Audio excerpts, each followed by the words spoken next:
Hi there, I'm Nikolai Puchlov with Seattle Kettlebell Club. This is a video on how to swing a kettlebell. Before I tell you how to swing a kettlebell, we have to be very clear on what a swing is. All right, the names of these exercises are very literal, so just talking about the swing right now, a swing is an object suspended from an axis and it can move freely backwards and forwards, okay? It's just like this pendulum that I've made here. It's just like a swing set. It's the same principle, okay? I'd say a kettlebell swing is actually most like a swing set, all right? On a swing set, let me grab my pendulum here.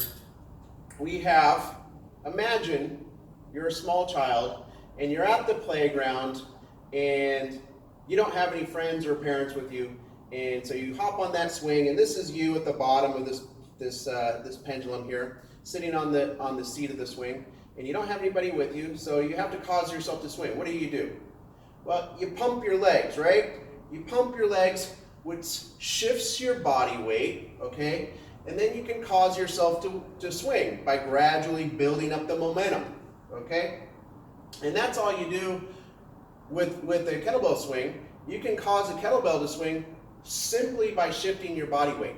But we do have the added benefit of having a friend or a parent with us. In this case, it's our hips. So just like if you were to have a friend with you at the park, in addition to pumping your legs or shifting your body weight, you can also push, just like your friend or your parent would, with your hips. And that's going to cause that kettlebell to swing. You just have to be very careful to always push with the momentum of the weight. If you don't, and you push against it, well, A, it makes it a lot more difficult than it needs to be, and B, it creates a lot of shear force on your back, and you don't want that, okay? So, to get started, you need to stand behind the kettlebell about a foot or so. Make sure your feet are wide enough to pass that kettlebell between your legs cleanly, okay? And your first job is going to be to get into a nice athletic position, okay? Hips back, heels down, lumbar nice and flat, shoulders above your hips, and you're gonna hike this kettlebell nice and high between your legs. You're gonna hike it nice and high so that you get really good arm-body contact and that bell is nice and close to your center of mass. If you get really good arm-body contact, it's going to help transfer that load down through your legs. If you hike it down low, you're going to lose all that arm-body contact, and that puts a lot of weight on your lumbar. So you hike it nice and high, okay? It's going to go to the apex of the backswing, and it's going to want to start coming forward on its own, and you're just going to help it on through with the Goldilocks amount of effort by bringing those hips all the way through and shifting your upper body weight back. And I go through the reasons why you want to really counterbalance the kettlebell weight with your own body weight and maintain that arm-body connection. But in short, it really protects your back by counterbalancing the kettlebell weight with your own body weight and maintaining that arm-body connection through the weight-bearing phase, which is going to be from 5 through 7 o'clock. Once this bell passes 7 o'clock, it's okay for those arms to come away from the body once the bell becomes airborne, because you're not bearing the weight anymore. Just make sure that as the bell comes back down, you're going to connect those arms back to the body, okay, by keeping the hips forward.